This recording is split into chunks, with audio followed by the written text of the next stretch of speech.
Növbəti spikeri təqdim eləməmişdən qabaq onu bildirmək istəyirəm ki, növbəti spikerimiz öz mövzusunu təklif eləyəndə mən ona çox-çox təşəkkür edirəm ki, sağ olun ki, səmimi şəkildə öz strategiyanızı, artıq sınaqdan çıxartdığınız strategiyanı bizə paylaşmağa razılıq verirsiniz. Mən İrşad Elektronik Şirkətinin idarə heyətinin sədri Aris bəyi dəvət edirəm. Çox gözəl bir mövzu ilə kateqoriya strategiyası. Buyurun. Azad bəy. Kliker burada. Buyurun. Teşekkür ederim. Salam, hər vaxtınız xeyir olsun xanımlar, cənablar. Burada hər birinizi görməkdən məmnunam. Azad bəy sizə xüsusi təşəkkürümü bildirəm dəvət üçün. Burada bugün satışla bağlı böyük söhbətlər getdi, danışıqlar getdi. Bizim satışda düzgün kateqoriya seçimindən danışacağım sizlər üçün. Satışda düzgün kateqoriya dedikdə biz çeşid olaraq da bunu qeyd edə bilərik ki, hansı zamanlarda satışda çeşidin bizə uyğun olub olmaması. Biz İrşad olaraq fəaliyyətə başlayanda hamı bilir ki, İrşad artıq 25 ildir bazardadır və ilk mobil telefon dedikdə insanların beyninə şuuraltı olaraq İrşad gəlir. İndi bilmirəm kimlərdə belədir, amma bizdə olan statistikaya görə insanlar mobil telefonla bağlı sual yaranında ilk olduqda müraciət edirlər İrşad sayt üzərinə və ya bizim application üzərindən. Burada belə bir fikir formalaşır. Smartfon satan bir şirkət mebel sata bilərmi? Yəni, sizlər üçün bir sual ünvanlayıram. Bu bizim başlanğıcda sualımız belə formalaşır. Bunun cavabını biz gələcəkdə slaydımızda sizə göstərməyə çalışacağım. Bu şirkətdən öncə mənim təcrübəmdə belə bir şey vardı. Mən X bankların birində istehlak bazarının o pik vaxtlarında kredit mütəxəssisi işləyirdim və orada biz pul satırdıq. Müəyyən bir vaxtdan sonra təbii ki, bank strategiya əlavə elədi və həyat sığortası satmağı təklif elədi. Mən o zaman bir işçi kimi düşünürdüm. Təbii ki, özüm belə deyək, hər birimiz büdcəmizi düşündüyümüz üçün demək, nə eləmək lazımdır? Mənə verilən səlahiyyətlərdən istifadə edib, pulun üzərində əlavə sığorta sata bilərəm. Və bu, mənim üçün əlavə bir qazancdır. Bu, dediyim kimi, şuuraltı olaraq mənə nə verdi? Yadımda saxladım ki, və bugünkü məhsulun üzərində başqa bir çarpaz satış edərək daha çox gəlir əldə edə bilərik. Bəli, smartfon satan mağaza divan sata bilərmi? Başlanğıc devri 2000-ci il biz mobil telefonlarla bazara giririk. Və müəyyən bir zamandan sonra artıq üstün tərəflərini sizə qeyd edeyim ki, tək məhsul kateqoriyasında nə olur? Bir çeşidə fokuslana bilirsən və rahat addımlar ata bilirsən. Sonra brendin tanınması, yəni brend olaraq mən şirkətdən danışıram, brendin tanınması, müştəri sadiqliyi və ekspert kimi tanınma. Dediyim kimi gəlir sözümün başlanğıcında ki, mobil telefonlar üzrə ekspert kimi. Artıq insanlar, dediyim kimi, mobil telefonlar üzrə İrşad üçün müraciət etdilər. Və bunların məhdudiyyətləri var. Məhdudiyyətlər nədən irəli gəlir? Müştəri bazasının məhdudluğu. Necə məhdud olur? Təbii ki, mobil telefon istifadəçiləri bizdən aldılar. Bazarda rəqiblər girir bazara, sonra satışların bir məhsuldan asılı olması, yəni yaxşı bir hala çevrilmir. Bazar imkanlarının tam dəyərləndirilməməsi, məhdud böyümə perspektivi. Yəni, bir çeşid üzrə köklənmək gəlir hardasa, bir düz xət, belə deyək də, qalxdığın zaman gəlir bir düz xət üzərinə çıxır, harada ki, sən degradasiya eləməyə başlayırsan. Bunun səbəbindən biz nə elədik?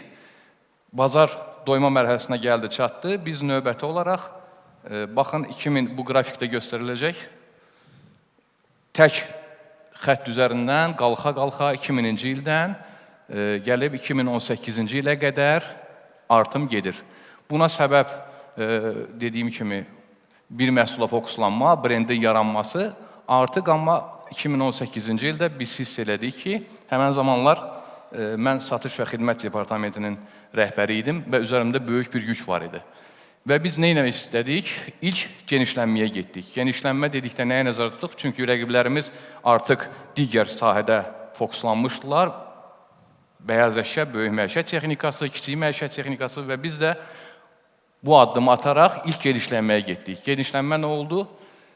Səbəb nə oldu? Müştəri araşdırması, müştərilərin ehtiyacları, həyat tərzlərinin yaxşılarılması və texnoloji yeniliklər. Buna bizə səbəb nə oldu? Bizim böyük bir 2000-ci ildən olan datamız vardı. Bu data üzərində də, yəni bir müştərinin nəyə ehtiyacı varsa, bir ailənin nəyə ehtiyacı varsa, biz onlarla təmin etmək istədik. Yəni, mobil telefon zamanında bizim müştərilərimiz hər hansısa bir kiçik bir auditoriya idisə, yəni gənclər idi, texnologiya sevənlər idi. Amma bu addımdan sonra artıq ailələr, yəni tələblər dəyişdi. Bizim müştəri bazamız daha da genişləndi.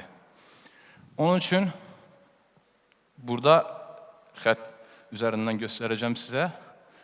Baxın, smartfon satışı ilə paralel məişət texnikası satışı da bizdə artım oldu və nəticə etibarilə rəqəmlərimiz satış olaraq, paralel olaraq, mobil telefonla paralel məişət texnikası satışlarımızda, ümumi toplam satışlarımızda 52% artım oldu. Bu, mənim düşüncəmlə balaca rəqəm deyil, elektronika bazarının rəqəmlərindən məlumatlısınız. Sonra 2018-ci ildə İrşad Electronics adı, dediyim kimi Electronics sözü bizə hardasa yenə də məhdudiyyət verirdi. Nə üçün? Çünki bildiyiniz kimi innovasiyalar, yeniliklər getdikcə marketplace bazarımızda bugünkü gün böyük önəm daşıyır və bizim o böyük datamızın əsasında biz istədik ki, bugünkü gün marketplace dönəmində biz nə edək? Bizim saytda hər bir şey divizi ilə istənilən halda elektronik sözünün götürərək İrşad brendinə çevirdik və İrşad saytı üzərində, application üzərində bizim saytda hər bir şey var. Yəni İrşad tək mobil telefon, bəyaz əşya yox, istənilən növ məhsulun seçimin edib oradan sifariş verə bilərlər. Bu da gəldi elə bir pik həddə çatdı ki, yəni istənilən halda onlayn platformada satış etmək bizim insanların, Azərbaycan mentalitetində belə bir şey var da, insanlar istəyir məhsul alanda, adətən pandemiya bizə onlayn satışlara təkan verdi, təbii ki, amma pandemiyadan sonra yenə də istənilən şirkət istəyər ki, onlayn satışını yüksək səviyyədə saxlasın. Təbii ki, bunun kostlarına görə, xərclərinə görə hamı istəyir, amma təbii ki, bunu bacarıb saxlamaq olmur. Ondan sonra, marketplace-dən sonra biz nə elədik? Biz mebel satışına start verdik 2024-cü ildə. Bu da bizə daha bir növ müştərilərin cəlbini gətirdi və bugünkü gündə 2024-cü ildə rəqəmlərə baxdıqca ona əmin oluruq ki, demək düzgün strategiya seçiş seçimində biz yanlış addım atmamışıq. Təbii ki, yanlış addım atmış olsaydım 2018-ci ildə, indi mən burada deyildim. Bu məntiqlə belə çıxırdı. İndi həm də olsun, bugünkü gün mebel satışlarımız da artıma doğru gedir və gələcəkdə də hansı kateqoriya olacaqsa bu bazar araşdırması göstərir. Əsas vaxtında düzgün tələbləri araşdırıb verməkdir. Təşəkkür edirəm. Haris bəy, çox sağ olun. Təşəkkürlər. Bir sualım olacaq Buyurun. sizə. Siz maraqlı bir strategiyanı təqdim elədiniz və bu strategiya İrşad mağazalar şəbəkəsini uğura gətirmiş bir strategiyadır. Yəni, ilk bazara girəndə daha dar kateqoriyala fokuslanmaq və inkişaf eləmək. Amma zaman gəlir ki, artıq genişlənmək lazım gəlir. Daha çox müştəriləri cəlb eləmək üçün, bir müştəriyə daha çox sata bilmək üçün. Bu strategiya necə düşünürsünüz? Bütün sektorlar üçün, bütün bazarlar üçün doğru strategiyadırmı? Yoxsa bir yerdə uğurlu ola bilər, digər yerdə alınmaya bilər? Necə düşünürsünüz? Azad mən belə düşünürəm ki, bu satışla bağlı olan bütün şirkətlərdə çeşidin önəmi var. Çünki bizdə uğursuz keyslər də olub.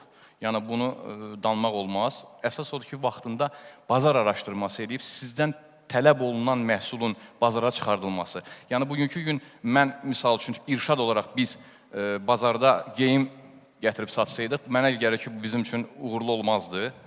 Ona görə də işlədiyin sferaya uyğun olaraq düzgün kateqoriya seçimi önəmli bir faktdır. İstənilən sektorda. Bəli. Təşəkkürlər. Buyurun. Çox sağ olun. Sağ olun. Çox sağ olun, Haris bəy. Təşəkkür edirəm. Təşəkkürlər.